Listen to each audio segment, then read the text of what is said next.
We have the new diff. This is one that Ben built for us. As you see, he's done it in LHT colors. So he rebuilds these things. If you check out his channel, he takes them completely down, cleans them, rebuilds them, refinishes all these parts. The factory gear is 410. I opted to go with a 444. Ben advised me it's the closest OEM quiet gear set that he can get.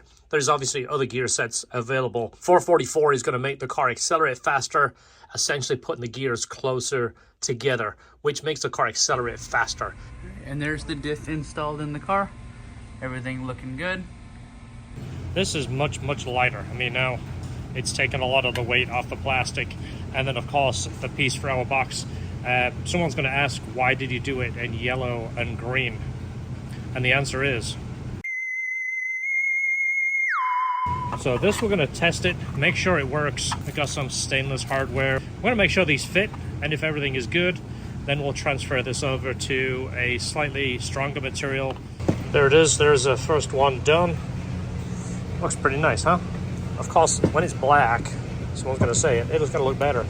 Once I'm happy with this, that it's good, I'm going to use my original box because I've got a nicer box. This one was pretty beat up. But again, it's for testing. It's always best to do your testing. And then when you're happy, finish it with your prototype piece. So now we're just going to cut the scoop for these right here. This is one of their oval mufflers. It is dimensions right there. Overall 12, the body is 11. Well, we use this as our pre-muffler. It's going to be in the spot where the factory resonator will go. A little bit too long. Well, we've cut these down before and shown you that. Well, just to keep in mind, Taycan actually sell the parts to build your own mufflers, and it's the same part they use for these mufflers. So we're going to actually cut this down an inch and then weld on the new end cap. Just tack this. Once it's welded, sand that end. We have a muffler exactly 1 inch shorter. There is the first look at our intake tube down there. And this area here is somewhat blocking the fan now. That's hurting it, but that middle section, I think we're going to make a adjustment and have it come more towards that center section. Right now the subframe is loose. That's why this all looks a little wonky, because we're playing with headers. But that's it right there. I mean, it's enough for my knuckles to go in there. The back side of it's cut out. That is going to the manifold. But when it's up, it's higher than this. So I don't think we're going to be worrying in scraping anything. Kind of come out more like here. So we'll probably continue that angle up. A little bit of cardboard. This is kind of what I have in mind. This is the section the factory resonator would be. So the idea is trying to get the biggest muffler in that area as possible. Hence why this is the cut down muffler right here. Gives us a little bit of room between that bar. I'm just resting on there, and up here in full length it's just too close to a point where it would end up rubbing, or you'd put this on too much of an angle. So this is going to tuck up there nice and tight.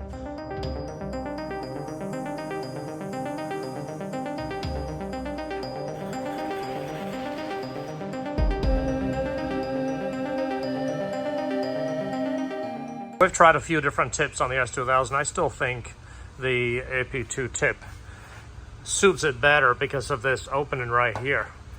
Well, obviously it's sticking out a little bit more, but that is the tip I want to go with.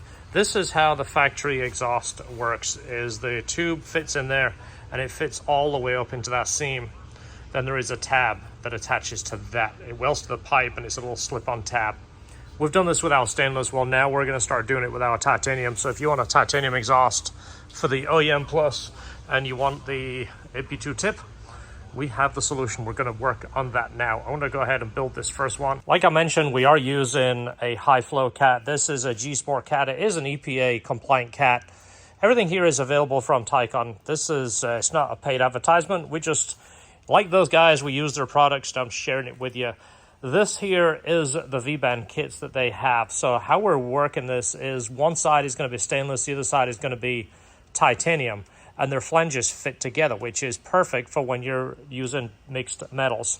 So this is going to come off the header. It's going to be stainless to stainless V-band, then stainless to titanium. So the little tab I was telling you about, it's actually going to sit right there. It's different to how the AP1 tips hold on. So the little bolt goes through there, it welds. This welds to the pipe.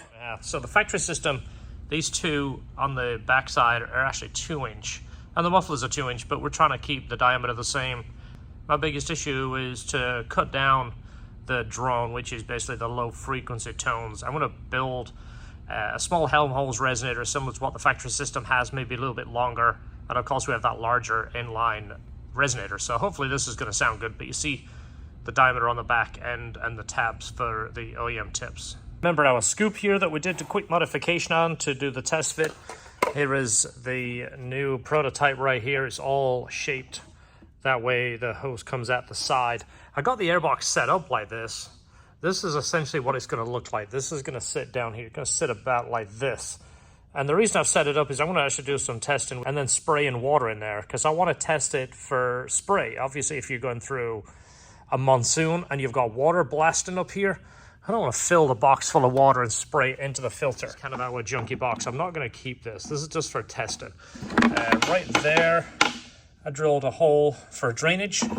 This here, I'm thinking of leaving this high too, like a bit of a wall. I can essentially douse the box with a ton of water to see actually what happens. I'm going to basically blow air and water into that scoop and see actually what happens over here, how much of the water comes this way.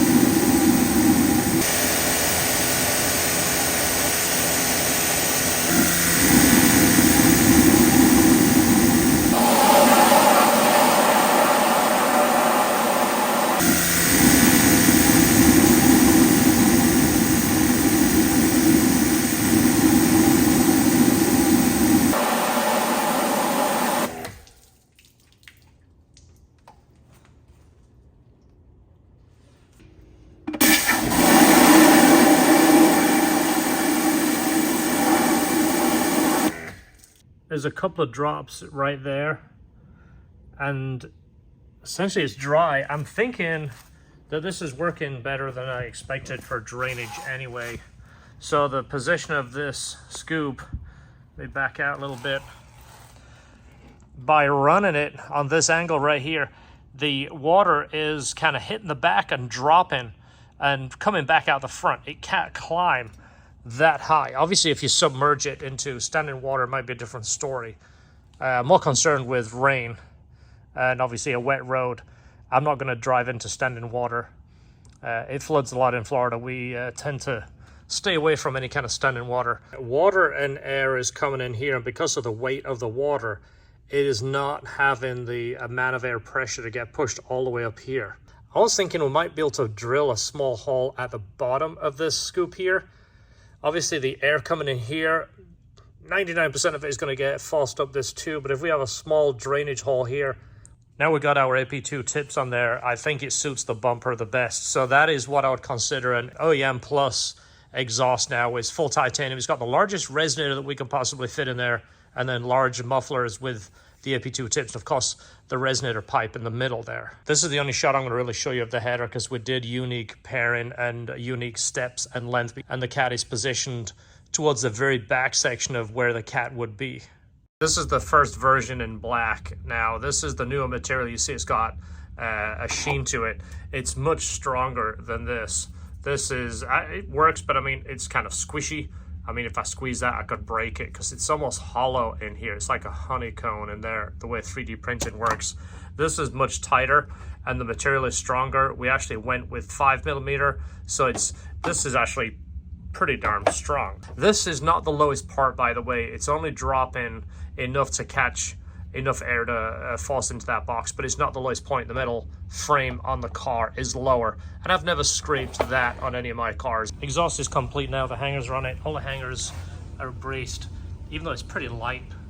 If it has anything that can move or twist, we don't want it tearing a hole in the pipe. So we're going to get a weight of this. You see we've got the little resonator, Helmholtz resonator right there. You saw us cut the muffler down. This is the largest piece that we can fit in here, so we're trying to knock the sound down. So we're going to go ahead and get a weight on this thing. Now everyone can scream out at the same time. What do you think the weight of it is? It's hanging there? Yep. 22.5 pounds. That is about a third of the factory system. So that's with 3 large mufflers right there. Try and do that with your S2000 exhaust.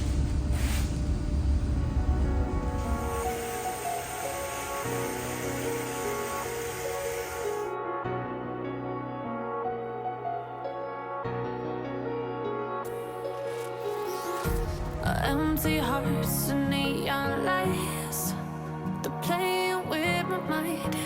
Gotta get out of here tonight. Oh, I wanna run off and fly. The exhaust is on for good. We're just gonna put the bar back over here now.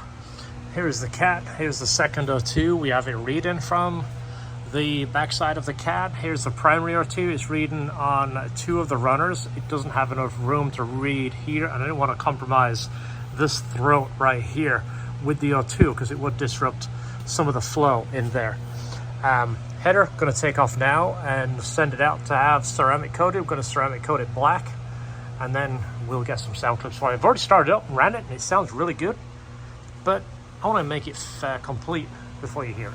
So I'm not going to show you too much on the header because it's somewhat of a proprietary header we've been working on, and the design has been going on for a number of years. It's been kind of going on in the background for a number of years, but this is like the 3rd version of the same kind that we built. Here it is. It's kind of unique stepped primaries. So we've been working on S2000s since the day it came out. I remember testing Spoon and Mugen headers back in '99. And I see so many headers come and go and different claims, and people claim massive gains. There isn't massive gains to be found in a header, but there is 8 to 10 horsepower and quite a bit of mid-range with proper sizing and pairing and tuning the header to get the best scavenging effect. So that's what we're trying to do, is to gain overall power without taking away from the S2000. It's never going to be a 300 horsepower motor unless you do something really, really drastic. We're just trying to get more usable power and, of course, some upper gains if it's available. Like I mentioned in episode 1, we're trying to build a nice car. Now, not to say that all cars are not nice, but when you do 13-to-1 compression and ITBs and, you know, exhaust out the hood, that kind of thing, it's not really a car you want to drive every day, take your wife out, take your girlfriend out. I want it to be more fun to drive, more engaging, the gears feel closer. It's all about how the car makes you feel. It's not about track times. It's somewhat about dyno numbers, but it's about the engaging and excitement of the car. That's what it's all about. It took me a number of years to really kind of grasp that. I've always liked fun cars. Nice, fun, engaging car is kind of a difficult thing to make everything work. The factory map in it, with the O2 sensors running, there's no trickery, and see what it does with no tune, because a good friend of mine might be wanting this package for his 04, and he doesn't want to buy the tuning software. So I'm going to see if it works on a factory S2000. We're going to see what the airbox does. I'm not trying to make it a ram air, trying to make it a cold air, but with the factory box. We'll see. It's kind of an experiment. It's something I've thought about for a while. We'll block up the hose. We'll get some before and after testing with intake temps and see actually how it responds at different speeds. We'll do 50 mile an hour, 60, 70, and see what the intake temps do, see how much difference it makes.